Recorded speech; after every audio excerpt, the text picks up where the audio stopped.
Buat menyelidiki yang di belakang ini, saya tidak perlu memakai cara membantah dengan mengandaikan seperti di atas tadi, yang dalam ilmu logika, mantik, dinamai cara reductio ad absurdum.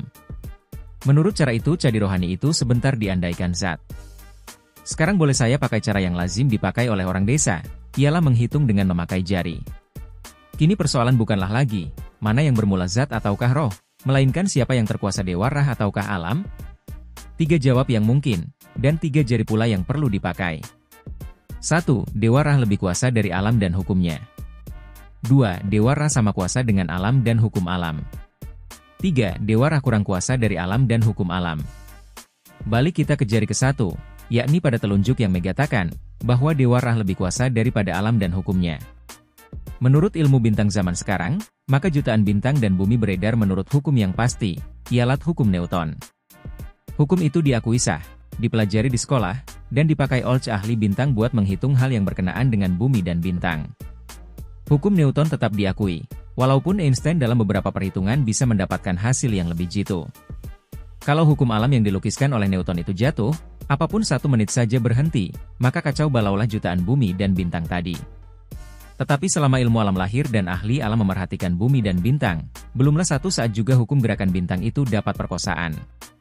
Belum pernah Mahadewa Rah yang mestinya masih ada menahan matahari naik, atau mencegah matahari turun. Pasti roh tak akan bisa.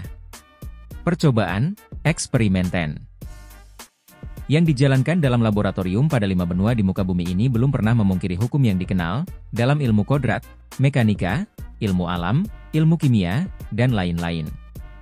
Hukum alam itu terus jalan dengan tetapi pasti, tak peduli di waktu mana ataupun tempat mana juga. Di mana saja, bila saja hukum itu dilaksanakan, dia berjalan tetap terang. Seperti pepatah Indonesia, terang, bersuluh bulan dan matahari, bergelanggang di mata orang banyak. Pasti pula Mahadewa Rah takkan bisa mengubah jalannya mekanisme, undang, itu, pasti tak bisa. Seorang pemikir yang nakal pernah berkata, yang kuat di alam ini mengalahkan yang lemah. Hukum alam ini sudah termasuk ke dalam common sense. Ini semut, ya katanya pula. Ini jari saya, lebih kuat dari semut itu, katanya terus. Kalau ada kodrat, yang bisa mencegah alam menjalankan hukumnya, tolonglah semut ini, katanya yang penghabisan. Pada saat itu juga ditekankannya jarinya pada semut yang lemah tadi. Semut tadi pasti mati. Quote and demonstrandum. Demikianlah dibuktikan kebatalannya andaian ke-1 tadi. 2 pada jari tengah, Dewa Rah sama kuasa dengan alam dan hukum alam. Kalau begitu apa gunanya menjelma Dewa Rah? Dewa Rah tidak diketahui jalannya. Dia adalah satu kegaiban yang maha besar. Sedangkan alam bukanlah semuanya gaib. Sudah banyak diketahui hukumnya, jalannya. Boleh dilihat akibatnya dan disimpulkan segala buktinya. Ditunjukkan kebenarannya dengan tak pernah mangkir. Boleh dipakai aturannya, undangnya, itu buat keselamatan dan kesenangan hidup. Jadi lebih baik sembah, junjung dan puja alam saja, barang yang nyata itu.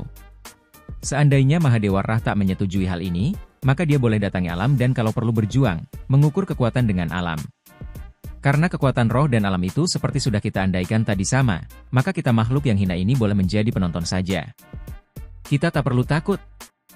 Dewa Rah tak akan bisa berhenti memarahi kita penonton. Karena dia tak bisa lepas dari gelutan, sepak terjang, terlak serta kuntaunya alam, yang sama kuat dengan Dewa Rah itu. 3 pada jari manis, Dewa Rah kurang kuasa dari alam dan hukumnya. Seandainya kemungkinan ini benar, maka kita ingat pada nasibnya Dr. Frankenstein. Dia, seperti kita tahu, membikin seorang raksasa. Dia menghidupkan kembali dengan jalan ilmu listrik satu maya.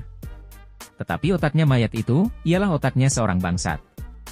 Raksasa yang dihidupkan menjadi musuh mati-matian Dr. Frankenstein. Sang dokter terpaksa lari bersembunyi saja, tak sanggup menentang buatannya sendiri. Kasihan pula kita kalau Dewa Rah membikin alam yang lebih berkuasa dari pembikin, ialah roh sendiri, sampai terpaksa pula lari bersembunyi. Dr. Frankenstein bisa mencari tempat bersembunyi. Tetapi kemanakah Dewa Rah akan bersembunyi? Bukankah semua yang ada ialah alam dan takluk ada hukum alam? Demikianlah menurut kemungkinan yang terakhir ini Mahadewa Rah mestinya takluk pada alam.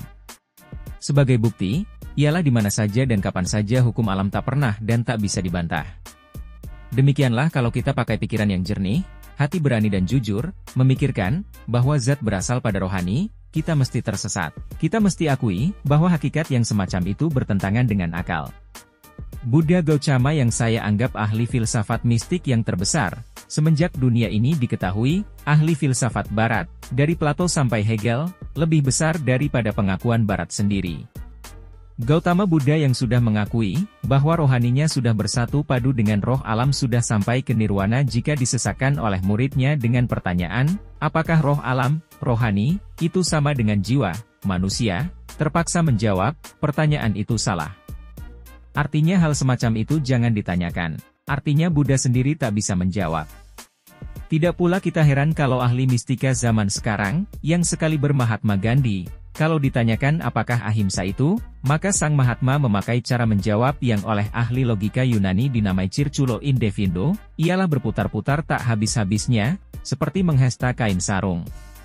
Seperti Asia di zaman sekarang, demikianlah Eropa di zaman tengah tahun 478 sampai 1492 tak bisa bercerai dengan persoalan Creation, yakni timbulnya dunia yang tak bisa dipisahkan pula dengan deisme, ialah kerohanian. Pada zaman inilah skolatisme bersimaharajalela.